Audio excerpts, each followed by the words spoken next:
जम्मू कश्मीर में सुरक्षा बलों का एक्शन जारी है। एक के बाद एक आतंकियों को उनके अंजाम तक पहुंचाया जा रहा है और इस बीच जो जानकारी सामने आ रही है उसके मुताबिक आतंकियों की मदद करने के आरोप में 3 लोगों को गिरफ्तार किया गया है। डोडा के एसएसपी जावेद इकबाल ने खुद इन 3 लोगों की गिरफ्तारी की बात कही है।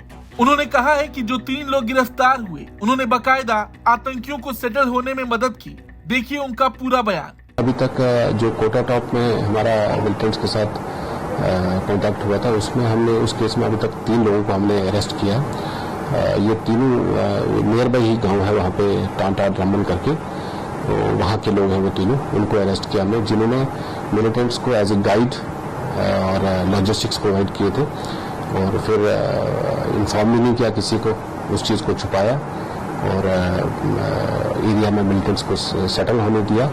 इसी के बेस पे हम लोगों ने 3 लोगों को अरेस्ट किया और इसमें आगे भी मुतवक्का है कि और भी अरेस्ट इसमें होनी है। इसमें 2 लोग हैं, एक का नाम सफदर है और दूसरे का नाम मुबशिर है और तीसरे का नाम सजाद है।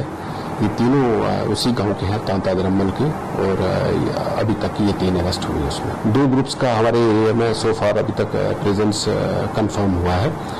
एक गद्दो एरिया में जिसमें 4 का नंबर हम लोग बता सकते हैं, जिसमें 3 अरेस्ट भी हुए और दूसरा ग्रुप जो मैं बताऊंगा आपको, जो छतरकला में हमारा इंसिडेंट हुआ था, 2 से 3 हम लोग लेके चल सकते हैं कि 2 से 3 लोग उस इंसिडेंट में भी इन्वॉल्व थे।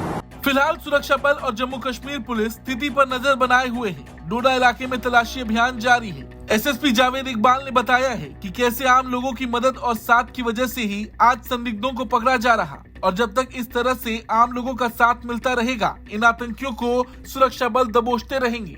मैं इस वक्त यही चीज बताना चाहूंगा कि हमारी आवाम हमारे साथ है और ये जो हम लोग पकड़े गए हैं ये भी लोगों की कोऑपरेशन की वजह से ही, लोगों की इंफॉर्मेशन देने की वजह से ही पकड़े गए हैं। सो जब तक लोगों का साथ फोर्सेस के साथ है, जेके पुलिस के साथ है, किसी को भी घबराने की जरूरत नहीं है। रियासी आतंकी हमले के 3 दिन बाद ही जम्मू संभाग के कठुआ और डोडा इलाकों में आतंकियों ने गोलीबारी की थी। इस बीच कठुआ में सुरक्षा बलों ने 2 आतंकियों को ढेर कर दिया था। वहीं इस मुठभेड़ में सेना का एक जवान शहीद हुआ, मगर उस दिन के बाद से ही लगातार इन आतंकियों की तलाश जारी है। अगर किसी ने आतंकियों की मदद भी की तो उनको भी गिरफ्तार किया जा रहा है। और जैसा कि जावेद इकबाल ने खुद जानकारी दी है कि इस काम में आम लोग सुरक्षा बलों की मदद कर रहे हैं और बहुत जल्द इन आतंकियों को ठिकाने लगा भी दिया जाएगा। ब्यूरो रिपोर्ट, भारत तक।